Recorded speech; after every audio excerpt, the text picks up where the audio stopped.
की शहर कार्यकारिणी के गठन के बाद गुटबाजी खुलकर सामने आ गई है। कार्यकर्ताओं में इस कदर नाराजगी है कि इस्तीफे पर इस्तीफे दिए जा रहे हैं। अब तक 20 से अधिक नेता कार्यकर्ता इस्तीफा दे चुके हैं। बुधवार को भी 11 से अधिक नेताओं ने अपने समर्थकों के साथ कांग्रेस पार्टी छोड़कर आम आदमी पार्टी का दामन थाम लिया। कांग्रेस के अलावा भाजपा के भी कुछ नेता आप में शामिल हुए। आम आदमी पार्टी के शहर अध्यक्ष धर्मेश भंडेरी, रजनीकांत वाघाणी, नवसारी प्रभारी पंकज तायड़े और प्रवक्ता चित्रेश अनाजवाला ने सभी नेताओं को खेस पहनाकर पार्टी में प्रवेश कराया।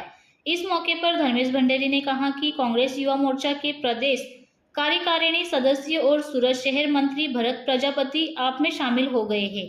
वहीं उधना विधानसभा कांग्रेस अध्यक्ष अवधेश सिंह राजपूत ने भी पार्टी का दामन थाम लिया है। नमस्कार, मीडियाना सौ साथी मित्रों ने आजनी आ प्रेस वार्ता में स्वागत है।